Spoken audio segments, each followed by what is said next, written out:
Hello மகளே, welcome back to bits and pieces. இந்த வீடியோல நம்ம ஹைகோர்ட் ஜுடிஷியரியில ஹைகோர்ட் ஆஃப் இந்தியா, ஹைகோர்ட்டுடைய what is a high court, how high courts are made, அவங்களுடைய ஒர்க்கிங் என்ன, ஹைகோர்ட்டுக்கு உண்டான பவர்ஸ் என்ன, லிமிடேஷன்ஸ் என்ன, ஹைகோர்ட்டுக்கு இருக்கக்கூடிய powers shared with other states அப்படிங்கிறதையும் பார்ப்போம். அண்ட் ப்ரீவியஸ் இயர் கொஸ்டின் ரொம்ப ரொம்ப முக்கியம், பிஒய்க்யூவையும் ஃபுல்லா கவர் பண்ணிடுவோம். இந்த ரெண்டு வீடியோஸ் ஆகும், ஹைகோர்ட் 1 ஹைகோர்ட் 2 அப்படின்னு சொல்லிட்டு நீங்க செக் பண்ணிக்கலாம். சுப்ரீம் கோர்ட் பார்க்காதவங்க சுப்ரீம் கோர்ட் இதற்கு முன்னாடி போட்டிருக்கோம், விச் இஸ் வெரி இம்பார்ட்டன்ட். அதை பார்த்துட்டீங்க அப்படின்னா பேரலா ஈஸியா புரிஞ்சிடும் high court. So please don't forget to check out supreme court. Okay, first high court. What is a high court? பேர்ல இருக்கு ஹை. தமிழ்ல சொல்லணும் அப்படின்றால் உயர் நீதிமன்றம் அப்படின்னு சொல்லுவோம். அப்போ உச்ச மன்றம்னா என்ன அப்படின்னு கேட்டீங்கன்னா இந்த சுப்ரீம் கோர்ட். ஒரு ஸ்டேட்ல இருக்க ஹையஸ்ட் கோர்ட் ஆஃப் அப்பீல் அப்படின்னு பாத்தீங்க அப்படின்றால் highest court of appeal and highest in power high court தான். தமிழ்நாட்டில் மொத்தம் பாத்தீங்கன்னா 2 ஹைகோர்ட், விச் மீன்ஸ் ஒரு ஹைகோர்ட் 2 பிரான்ச்சஸ் இருக்கு. எங்கன்னா 3 பிரான்ச்சஸ் இன்ஃபேக்ட். ஒன்னு Chennai main, second Madurai, third Puducherry Madras high court கீழே இருக்கக்கூடிய 3 ஏரியாஸ். மெட்ராஸ் ஹைகோர்ட் சென்னை, அடுத்தது மதுரை ஹைகோர்ட் மதுரை பெஞ்ச், அடுத்தது பாண்டிச்சேரி பெஞ்ச். சரி, ஹைகோர்ட் இன் ஸ்டேட் அதுதான் பெரிய கோர்ட். டாப் மோஸ்ட் கேட்டகரியில் இருக்கிறது supreme court of India, which is integrated and independent ஜுடிஷியரின்னு நீங்க இந்த ட்ரையாங்கிள் பார்த்தா தெரிஞ்சுக்கலாம். மெயின்ஸ்க்கு இந்த ட்ரையாங்கிள் ரொம்ப யூஸ்ஃபுல்லா இருக்கும். நீங்க எழுதிட்டு போயிட்டே இருக்கலாம், இந்த டயக்ராம் வரைஞ்சிட்டு போயிட்டே இருக்கலாம். எப்போ எஸ்டாப்ளிஷ் பண்ணப்பட்டுச்சு அப்படின்னு கேட்டீங்கன்னா, இதுல இன்ட்ரெஸ்டிங்கான ஃபேக்டர் என்ன அப்படின்னு பாத்தீங்கன்னா, சுப்ரீம் கோர்ட்டோட ஓல்டர் எம்பிசி அப்படின்னு சொல்லுவாங்க. மெட்ராஸ், பாம்பே அண்ட் கல்கட்டா இந்த 3 ஹைகோர்ட்ஸுமே 1862லயே வந்துருது. சுப்ரீம் கோர்ட்டே எப்போ வருது அப்படின்னு கேட்டீங்கன்னா 1950ஸ்ல தான் வருது. High courts game well before 1862. இன்னைக்கு இருக்க ஹைகோர்ட்டுடைய ஆரிஜின் எங்கன்னு பாத்தீங்கன்னா, ஹைகோர்ட்ஸுடைய ஆரிஜின் ஆப்வியஸ்லி ஒரு கான்ஸ்டிடியூஷன் 1950ல. இந்த மெட்ராஸ் ஹைகோர்ட் ஏன் சென்னைன்னு பேர் மாறிடுச்சு, ஆனா மெட்ராஸ்னு ஏன் இருக்கு அப்படின்னா டு டினோட் த அத்தன்டிசிட்டி, அத்தனை வருஷமா இருக்கு அப்படிங்கிறதுல மாத்தாம வச்சிருக்காங்க. Okay, who is the authority? யார் அத்தாரிட்டி கொடுக்குறா ஹைகோர்ட் எஸ்டாப்ளிஷ் பண்ணுங்கன்னு சொல்லிட்டு? Constitution of India is giving. எந்த ஆர்டிகல்ல சொல்லுது நம்ம கான்ஸ்டிடியூஷன்? ஆர்டிகல் 214 இருந்து ஆர்டிகல் 231 வரையும் பார்ட் 6 ஆஃப் த கான்ஸ்டிடியூஷன்ல சொல்லப்பட்டிருக்கு. வேற அத்தாரிட்டிஸ் இருக்கு ஹைகோர்ட்டுடைய பிளேஸ்மெண்ட், விச் மீன்ஸ் அவங்களுடைய ஆரிஜினுக்கு அப்படின்னு கேட்டீங்கன்னா 7th amendment act. 7th amendment ஆக்டை ரீஆர்கனைசேஷன் ஆஃப் ஸ்டேட்ஸ் ஆக்ட்னு சொல்லுவாங்க. ஒரு ஹைகோர்ட் 2-3 ஸ்டேட்டுக்கு இல்லைன்னா யூனியன் டெரிட்டரிஸுக்கு பொதுவானதா இருக்கலாம் அப்படிங்கிறது தான் 7th அமெண்ட்மெண்ட்ல சொல்லுது. ஏன் இந்த அமெண்ட்மெண்ட்ல ஏன் கான்ஸ்டிடியூஷன்லயே சொல்லல?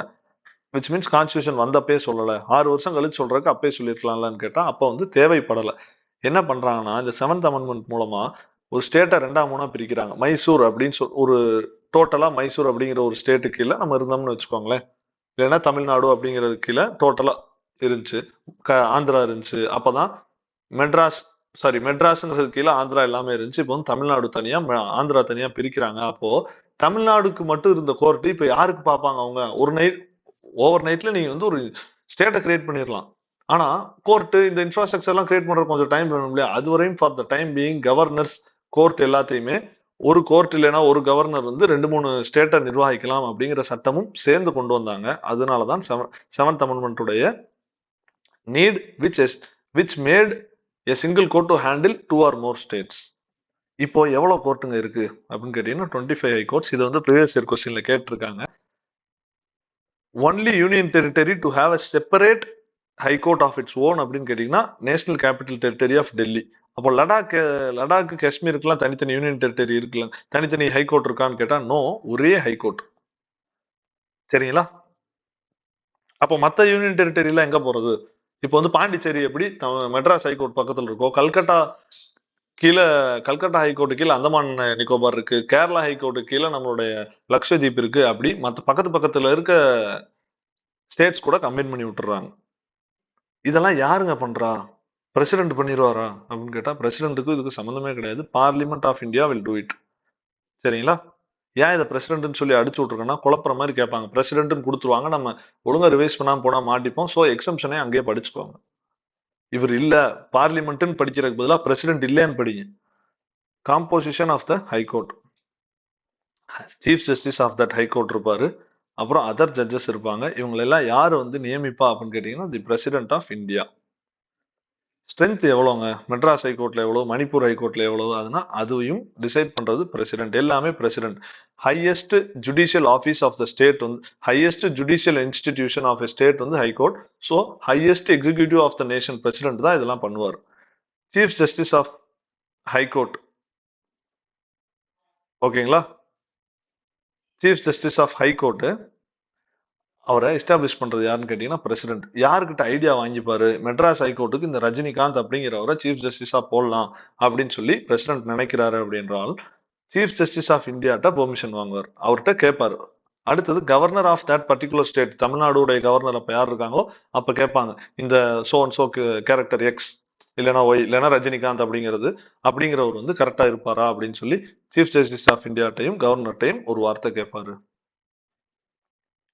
சரி, மத்த ஜட்ஜ், இப்போ chief justice of Madras high court நீங்க அப்பாயிண்ட் பண்ணிட்டீங்க ரஜினிகாந்த் அப்படிங்கிறவர். மத்த இன்னும் 2 3 இடம் வந்து காலியா இருக்கு, அவரையும் பிரசிடென்ட் தான் அப்பாயிண்ட் பண்ணணும். விஜயகாந்த், கமலஹாசன் அப்படிங்கிறவரை 2 ஜட்ஜா நான் போடணும்னு நினைக்கிறாரு. சரிங்களா, பிரசிடென்ட் அப்போ என்ன பண்ணுவாருன்னா ரஜினிகாந்த் ஆகிய சீஃப் ஜஸ்டிஸ் ஆஃப் தட் ஹைகோர்ட்டை கூப்பிட்டு கேட்பாரு. அப்புறம் கவர்னர் ஆஃப் தட் ஸ்டேட் கண்டிப்பா கேட்பாரு. ஏன் நான் உங்களுக்கு இந்த பேர் சொல்றேன் அப்படின்னா ஈஸியா நீ வந்து கிரகிச்சுக்கலாம். Same high court for 2+ states. 2 ஸ்டேட்டுக்கு ஒரே ஹைகோர்ட் இருக்குங்க. தமிழ்நாடும் கேரளாவுக்கு சேர்த்து ஒரே ஹைகோர்ட்டா நாளைக்கு மாறிடுதுன்னு வச்சுக்கோங்களேன். அப்போ யார் அப்பாயிண்ட் பண்ணுவா, அந்த சீஃப் ஜஸ்டிஸா இல்லைன்னா அந்த ஜட்ஜஸா யார் அப்பாயிண்ட் பண்ணுவா அப்படின்னு கேட்டீங்கன்னா பிரசிடென்ட் தான் அப்போ அப்பாயிண்ட் பண்ணாரு. எப்பவுமே appointment will be from by the president. அப்புறம் கவர்னர்ஸ் ஆஃப் தட் 2 ஸ்டேட்ஸ், ஓகேங்களா. இப்போ தமிழ்நாடு தட் 2 ஸ்டேட்ஸ், 2+ ஸ்டேட்ஸ்னா ஒரு 3 ஸ்டேட்டுக்கு சேர்ந்து ஒரு ஹைகோர்ட் வருது. தமிழ்நாடு, கர்நாடகா, கேரளா அப்படின்னா அதுக்கு நடுவில் ஒரு ஹைகோர்ட் வருதுன்னு வச்சுக்கோங்களேன். சத்தியமங்கலம் ஃபாரஸ்ட் தான் இது 3ம் ஒன்று சேர்ற இடம். அங்க வந்து ஒரு ஹைகோர்ட் வைக்கிறாங்க. 3 ஸ்டேட்டுக்கும் ஒரே ஹைகோர்ட் தான் இனி அப்படிங்கிறாங்க. அப்படின்றால் அதுல இருக்க ஜட்ஜஸை யார் அப்பாயிண்ட் பண்ணுவாங்கன்னா பிரசிடென்ட் தான் அப்பாயிண்ட் பண்ணுவாரு. சீஃப் ஜஸ்டிஸ் ஆஃப் தட் ஹைகோர்ட்டை கன்சல்ட் பண்ணுவாரு. அப்புறம் 3 ஸ்டேட்டுடைய கவர்னர்ட்டையும் கன்சல்ட் பண்ணுவார். சரி, நீங்க ஹைகோர்ட் ஜட்ஜ் ஆகணும்னு ஆசைப்படுறீங்க, நீங்க என்ன பண்ணணும், உங்களுக்கான குவாலிஃபிகேஷன் என்ன? ஃபர்ஸ்ட் நீங்க இந்தியன் சிட்டிசனா இருக்கணும். ஓகே. அடுத்தது ஜுடிஷியல் ஆபீஸ்ல நீங்க ஈடுபட்டு இருக்கணும் 10 வருஷத்துக்கு. ஓகேங்களா. இல்லைன்னா ஹைகோர்ட்ல 10 வருஷத்துக்கு நீங்க வந்து ஒரு லாயரா இருக்கணும், இல்லைன்னா அட்வொகேட்டா இருக்கணும். உங்களுக்கு மினிமம் ஏஜ் ஏதாச்சும் சொல்லியிருக்காங்களா கான்ஸ்டியூஷன்லயோ இல்ல நம்மளுடைய லாலயோன்னு கேட்டா நோ, மினிமம் ஏஜ் கிடையாது.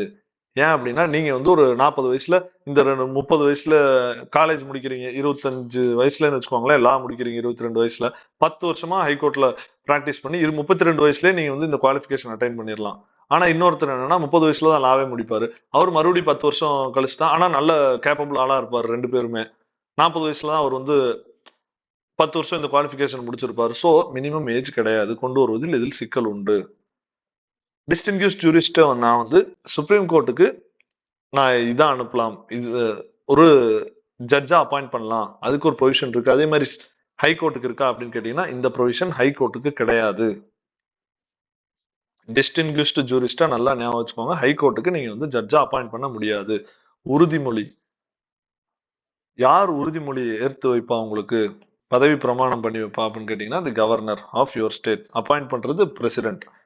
சேலரிஸ் அண்ட் அலவன்சஸ், சம்பளம்லாம் யாரு டிசைட் பண்ணுவான்னு கேட்டீங்கன்னா தி பார்லிமெண்ட் ஆஃப் இந்தியா. ஏன் ஸ்டேட் லெஜிஸ்லேச்சர் பண்ண முடியாது அப்படின்னு கேட்டீங்க அப்படின்றால், இப்போ வந்து மெட்ராஸ் ஹைகோர்ட்ல ஒரு ஜட்ஜுக்கு வந்து 1,00,000 சம்பளம் வைக்கிறாங்க. ஓகேங்களா. கவுஹாத்தி ஹைகோர்ட்ல ஒரு ஜட்ஜுக்கு ஒரு 1,20,000 சம்பளம் வைக்கிறாங்கன்னா அங்க வந்து ஒரு ஸ்டேட் லெஜிஸ்லேச்சர்ட்ட நீங்க விட்டீங்கன்னா அவங்க வந்து அவங்க ஸ்டேட்டுடைய கேப்பபிலிட்டிக்கு தகுந்த மாதிரி மேலே கீழே ஏத்திக்குவாங்க. ஸோ பார்லிமெண்ட் தான் டிசைட் பண்ணும். பென்ஷன் எவ்வளவு எடுத்துட்டு போவாங்க ஜட்ஜஸ்னா 50% ஆஃப் தேர் லாஸ்ட் சேலரி. கடைசி மாசத்துல வாங்கக்கூடிய சேலரியில இருந்து 50% வில் பி தேர் பென்ஷன். பதவிக்காலம் கான்ஸ்டிடியூஷன் சொல்லியிருக்காங்களா, ஒரு ஜட்ஜ்னா இவ்வளவுதான் நிலைக்கணும், இவ்வளவு நாள் தான் பதவிக்காலம் நிலைக்கணும். இப்போ வந்து எம்பி எம்எல்ஏஸ் அப்படின்னு பாத்தீங்கன்னா 5 வருஷம். ஓகேங்களா. அது மாதிரி கான்ஸ்டியூஷன் எதுவும் சொல்லியிருக்காங்களா அப்படின்னு கேட்டா பதவிக்காலம்லாம் டென்யூர்லாம் சொல்றது கிடையாது. No fixed tenure. Maximum age வந்து 65 for High Court judges, but for Supreme Court judges maximum age is 62 65 சொல்லிட்டேன். 62 for High Court judges and Supreme Court judges க்கு 65. பிரசிடென்ட்டுக்கு தான் இவர் வந்து ரிசிக்னேஷன் லெட்டர் கொடுப்பாரு. ஏன்னா பிரசிடென்ட் தான் அப்பாயிண்ட் பண்றாரு. சோ அவர்கிட்ட தான் கொண்டு போய் நான் ரிசைன் பண்ணிக்கிறேன் அப்படின்னு சொல்லி கொடுப்பாரு. ரிமூவல், இவரா ரிசைன் பண்ணாம இவர் வந்து ரிமூவ் பண்றாங்க. எது யார் ரிமூவ் பண்ணுவோம்னா இம்பீச்மெண்ட்ல பார்லிமெண்ட் தான் ரிமூவ் பண்ணுவாங்க, பிரசிடென்ட் தான் கடைசி கையெழுத்து போட்டு இவரை வந்து ரிமூவ் பண்ணி விடுவார். அப்பாயின்மெண்ட், ரெஜிஸ்ட்ரேஷன், ரெசிக்னேஷன், ரிமூவல் எல்லாமே பண்றது பிரசிடென்ட் ஆஃப் இந்தியா. சரிங்களா? எப்படி ஜட்ஜை ரிமூவ் பண்ணலாம்? உங்களுக்கு வந்து ஒரு ஜட்ஜை ரிமூவ் பண்ணணும், ஹைகோர்ட் ஜட்ஜை, நீங்க என்னென்ன ப்ராசஸ் பண்ணணும்? சுப்ரீம் கோர்ட் ஜட்ஜுக்கு என்ன ப்ராசஸ் பண்றீங்களோ அதே ப்ராசஸ் தான். சரிங்களா? இத தெளிவா ரெகுலேட் பண்றது கான்ஸ்டிடியூஷனா அப்படின்னு கேட்பாங்க. நோ, ரெகுலேஷன் வந்து it is done by judges enquiry act 1968. Removal process பார்ப்போம். ஃபர்ஸ்ட் ரிமூவல் மோஷன் நீங்க வந்து கொண்டு வரணும். எய்தர் எந்த ஹவுஸ்ல வேணாலும் கொண்டு வரலாம், ஹவுஸ் 1 ஆர் ஹவுஸ் 2 எதுல வேணாலும் கொண்டு வரலாம். ரிமூவல் மோஷன் ஒன்று கொண்டு வரணும். மெட்ராஸ் ஹைகோர்ட்ல இப்போ ரஜினிகாந்த் அப்படிங்கிற ஒரு ஜட்ஜ் இருக்காருன்னு நம்ம வந்து இமேஜின் பண்ணிக்குவோம். அவர் வந்து ரிமூவ் பண்ணணும். ஓகேங்களா? லோக்சபால மினிமம் 100 பேர் கையெழுத்து போட்டாதான் அந்த ரிமூவல் மோஷனே செயல்பாட்டுக்கு வரும். இல்ல நான் வந்து என் ஹவுஸ் ராஜ்யசபா அப்படின்னா மினிமம் 50 பேராச்சு சைன் போடணும், அப்பதான் அடுத்த ஸ்டெப்புக்கே போகும். இப்போ அடுத்த ஸ்டெப் நீங்க வந்து ஓகே ஃபர்ஸ்ட் கண்டிஷன் சாட்டிஸ்ஃபை பண்ணி அனுப்புறீங்க, 100 பேர் சைன் போட்டு லோக்சபால அனுப்புறீங்க. Presiding officer which means speaker, Rajya Sabha அப்படின்னு எடுத்துட்டீங்கன்னா சேர்மன், இவங்க may or may not admit it. அவங்க இது அவங்களுடைய டிஸ்கிரிஷன், அவங்க எடுத்துக்கலாம் இல்ல எடுக்காமையும் போகலாம். சரி எடுத்துக்கிறாங்கன்னு வச்சுக்கோமே, தேர்ட் ஸ்டெப் எடுத்துக்கிறாங்க, கரெக்ட், இவர் ரிமூவ் பண்றதுக்கு முகாந்திரம் இருக்கு அப்படின்னு எடுத்துக்கிறாங்கன்னா presiding officer which means speaker must appoint, அவர் வந்து கண்டிப்பா 3 மெம்பர் கமிட்டி ஒன்று அப்பாயிண்ட் பண்ணணும். 3 மெம்பர் கமிட்டியில யார் யார் இருப்பானா, ஒன்னு சீஃப் ஜஸ்டிஸ் ஆஃப் இந்தியா இல்லைன்னா சுப்ரீம் கோர்ட் ஜட்ஜ் இருப்பாரு, அடுத்தது chief justice of a high court in any state of India, இன்னொன்னு வந்து டிஸ்டிங்விஷ்டு ஜூரிஸ்ட், லால நல்ல ஒரு திறமை வாய்ந்த ஒருத்தர் டிஸ்டிங்விஷ்டு ஜூரிஸ்ட். இந்த 3 மெம்பர் கமிட்டியை ரெஃபர் பண்ணி என்னன்னு பாருங்க, இப்படி சொல்றாங்க, 100 பேர் சேர்ந்து சொல்லியிருக்காங்க லோக்சபால, என்னன்னு பாருங்க பாரு. ஓகே, அவங்க பார்த்து சொல்லுவாங்க. பார்த்து சொன்ன உடனே என்ன பண்ணுவாங்கன்னா ஹவுஸ் 1க்கு இனிமேல் தான் அது வந்து எங்க வரும், removal motion will be discussed in house 1. Okay, house 1 என்ன, லோக்சபா. லோக்சபாக்கு ப்ரிசைடிங் ஆஃபீஸர் வந்து இந்தாங்க ரிப்போர்ட் வந்துருச்சு டிஸ்கஸ் பண்ணுங்க அப்படின்னு சொல்லுவாரு. லோக்சபா என்ன பண்ணும், டிஸ்கஸ் பண்ணி ஆமா இவர் வந்து தண்டனைக்குரியவர், தப்பு செஞ்சிருக்கார் அப்படின்னு சொல்லி ஃபீல் பண்ணாங்க அப்படின்றால் ஸ்பெஷல் மெஜாரிட்டி 2/3 மெஜாரிட்டியில என்ன பண்ணணும் அப்படின்றால் பாஸ் பண்ண வேண்டும்.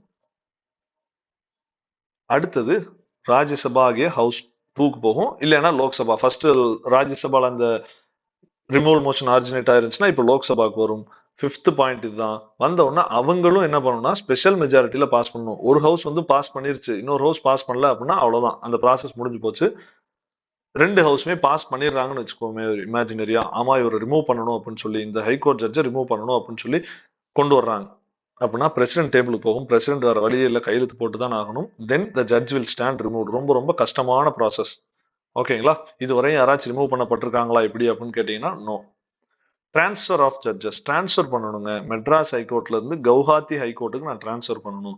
இதை யாருங்க பண்ணுவா அப்படின்னு கேட்டீங்கன்னா the president of India will do it. அவர் யார்கிட்ட கன்சல்ட் பண்ணிட்டு இதை செய்வார் அப்படின்னு கேட்டீங்கன்னா சீஃப் ஜஸ்டிஸ் ஆஃப் இந்தியா. ஓகேங்களா? அவருக்கு யாருக்கு சீஃப் ஜஸ்டிஸ் ஆஃப் இந்தியாவுக்கு யார் ஐடியா கொடுப்பான்னு கேட்டீங்கன்னா senior most judges, plurality of judges which means collegium.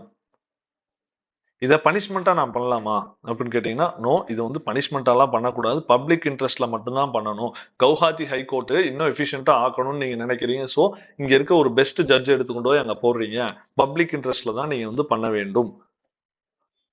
1977ல supreme court வந்து இந்த இதை சொல்லியிருக்காங்க, பனிஷ்மெண்ட் மெஷர் கிடையாது, it is only in public interest.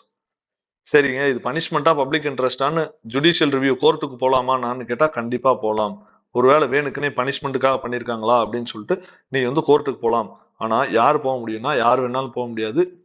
That particular judge உங்களை வந்து டிரான்ஸ்ஃபர் பண்ணிடுறாங்க மணிப்பூர் ஹைகோர்ட்டுக்கு இல்ல கவுஹாத்தி ஹைகோர்ட்டுக்கு அப்படின்றால் அப்படி போறப்போ நீங்க தான் சேலஞ்ச் பண்ணணும். இது வந்து எனக்கு வந்து இது உள்நோக்கம் இருக்க மாதிரி இருக்கு, என்னை வந்து பனிஷ்மெண்ட்டுக்காக டிரான்ஸ்ஃபர் பண்ணியிருக்காங்க அப்படின்னு சொல்லி நீங்க தான் போக முடியும், வேற யாரும் போக முடியாது. சரிங்களா?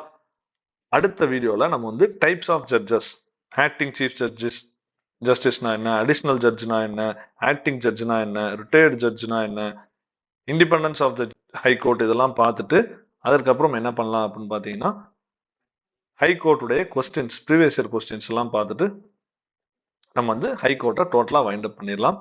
Thank you guys, see you in another video.